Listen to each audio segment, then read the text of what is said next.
มีโรงพยาบาลหนึ่งนะครับได้ทดลองเขาได้นำข้อมูล lab หรือข้อมูลการตรวจของโรงพยาบาลอำเภอนะครับมาเชื่อมโยงแล้วก็ใส่เข้าไปในข้อมูลระบบหลักของโรงพยาบาลจังหวัดเริ่มทำระบบนี้ตั้งแต่เมษายน 2568 จนปัจจุบันนะครับตุลาคม 2568 พบว่าต้นทุนของโรงพยาบาลเขามีเงินเก็บใส่ในกระเป๋านะครับเพิ่มขึ้นเดือนละ 6.8 ล้านบาทนะครับซึ่งโรงพยาบาลนั้นนะครับก็คือโรงพยาบาลขอนแก่นเขาลดค่าใช้จ่ายของโรงพยาบาลได้ถึง 81 ล้านบาทต่อปี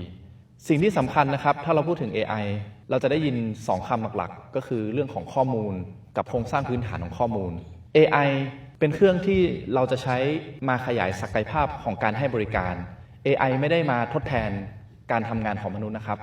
AI จะใช้ข้อมูลและโครงสร้างพื้นฐานของข้อมูลนะครับมาขยายศักยภาพของการให้บริการระบบสาธารณสุขของประเทศไทยนะครับไม่ว่าจะเป็น AI ที่ใช้สำหรับการเพิ่มประสิทธิภาพ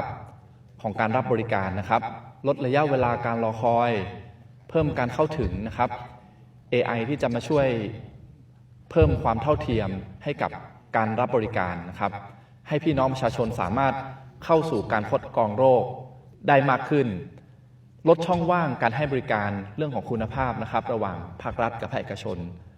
และที่สำคัญครับ AI สำหรับความยั่งยืนก็คือเราสามารถที่จะนำข้อมูลต่างๆนะครับเข้าสู่ฐานข้อมูลเดียวแล้วเพิ่มความโปร่งใสในการมองเห็นข้อมูล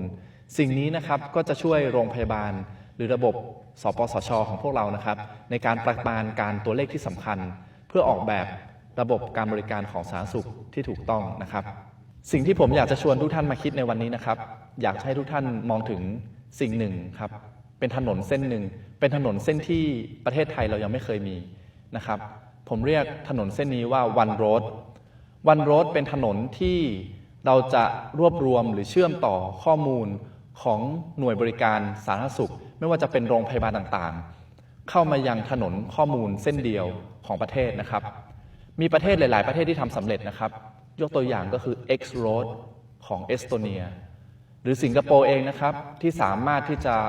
เชื่อมต่อข้อมูลสาธารณสุขข้อมูลสุขภาพของผู้รับบริการในระบบเดียวกันได้หรือฮ่องกงที่ไปโรงพยาบาลใดก็สามารถจะใช้ระบบเดียวกันแล้วก็เปิดดูข้อมูลที่เชื่อมโยงหากันได้สิ่งนี้นะครับก็จะช่วยทำให้เหล่านักพัฒนาเทคโนโลยีหรือผู้ที่มีนวัตกรรมอยู่แล้วนะครับนำนวัตกรรมเหล่านั้นเข้ามาใช้ในระบบสาธารณสุขได้ดีขึ้นและก็รวดเร็วขึ้น